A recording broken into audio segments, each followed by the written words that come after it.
I-marinate muna ang pata, lagyan ng durog na paminta,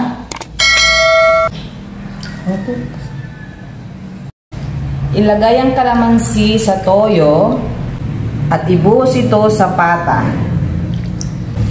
Haluin mabuti upang kumapit ang lasa.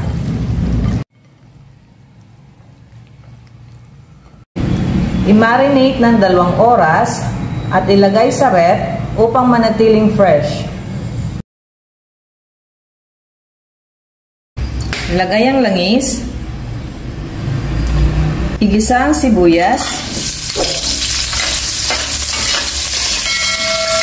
ilagay ang bawang, hintayin mag-golden brown. Ngayong golden brown na ang bawang at sibuyas, ilagay ang marinated na pata.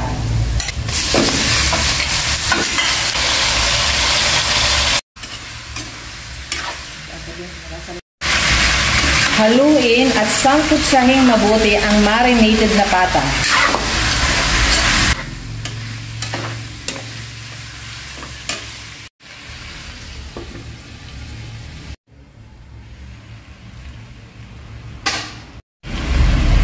Ngayong na-reduce na ang katas ng pata, lagyan ng hot water para palambutin ang pata.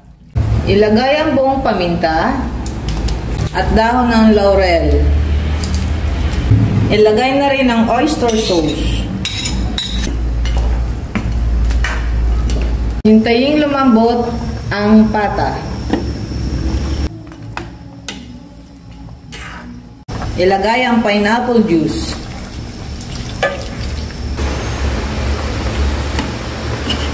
Ilipat sa kaserola upang mas mabilis palambutin ang pata.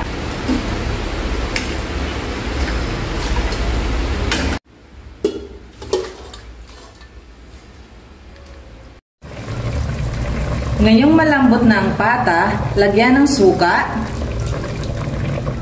bulaklak ng saging, at black beans.